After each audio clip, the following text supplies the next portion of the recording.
Hello guys, mukha ko na ta guys kay itong sudan ron isda. Isda guys, grabing isda dala sa kong nanay, 3 sibas. Tapos kinain ni tatay yung isa, sa akin daw yung isa. Bukas daw yung isa kakainin namin, hati daw kami. Tapos may shrimps pa, bukas daw yun. Tapos ito yung pares sa kanin, sa kanin. Sa isda. Ito talaga yung pares sa sibas na simits. Kanin na brown. Tapos isda. Oh. Tapos may ginger. Oh, yan, ginger. Oh. Oh, dito lang ako kakain guys. Kasi wala akong kasama. Doon sa taas. Kaya dito lang tayo kakain. Kain. Isda. Oh, maraming isda guys. Dami. Ayan, sa tatay ko, di pa inubos. Ubusin ko daw. Diyos ko. Tag-isa tayo. Pati mo inubos. Pray muna tayo. Thank you Lord. Salamat sa pagkain. Pagkabigay sa lakas. Pagkabigay salamat o sa adlaw na yata kining tanan Lord. Sa ligda kanin. Salamat sa na ta guys.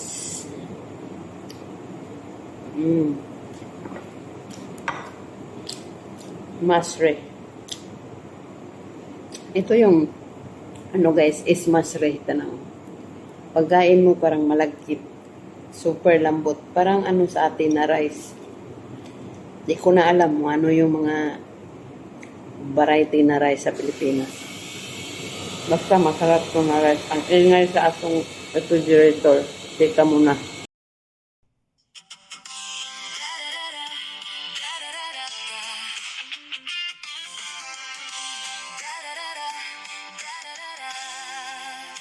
Sa malayong bansa, ako'y naglalakbay. Pangarap sa pamilya ang siyang gabay. Araw-araw trabaho, pagod ang katawan. Pero sa puso ko, sila ang dahilan.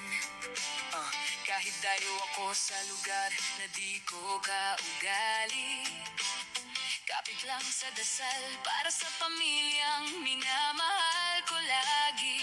Sa bawat oras na ako'y tahimik at pagod, may kamera sa kamay ko, kwento'y nilulubog.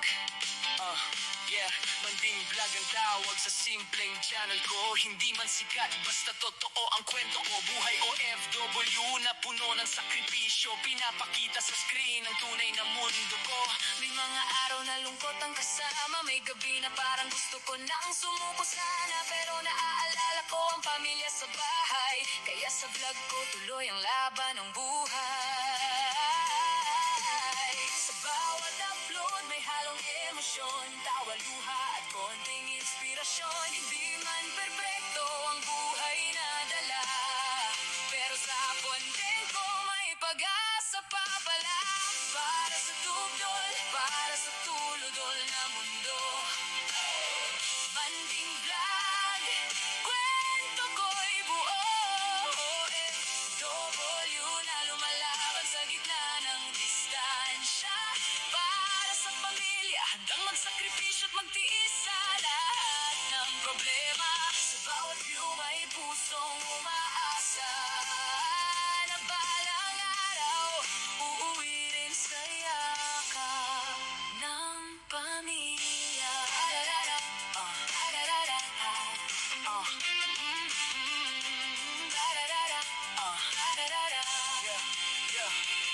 Sa simpleng cellphone, doon nagsimula mga kwento ng buhay kong puno ng dusat saya. Hindi ako artista, hindi rin sikat, pero sa bawat video may katotohanang hinahatid agad. May sahod na kapalit ng pawis at puyat, pero mas mahalaga ang pangarap na dapat mabigyan ng magandang kinabukasan. Ang pamilya ko na siyang aking tahanan.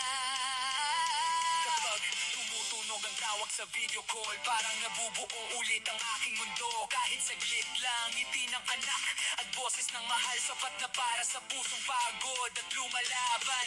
Kaya sa bawat vlog na aking ginagawa, may puso, may dasal at pag-asang dala. Hindi lang ito simpleng content sa net, kundi buhay kong ipinaglalaban. Kahit kapalit ay hirap at sweat. Kung sakaling mapagod ako't mapahinto, alalahanin ko ang dahilan ng bawat pag-ikot ko. Hindi para sa fame, hindi para sa likes, kundi para sa pamilya kong siyang tunay kong lights. Para sa tugdol, para sa tuludol na mundo. Manding vlog, kwento ko'y totoo. OFW na lumalaban kahit mag-isa sa ibang bayan. Pangarap ay abot, kahit malayo ang tahanan. Sa bawat view may pusong umaasa. Nasa dulo ng laban, may saya at ginhawa. Manding vlog, tuloy lang ang laban hanggang sa araw na makauwi sa minamahal kong tahanan. Sa likod ng kamera, may pusong OFW. May pangarap na hindi kailanman susuko.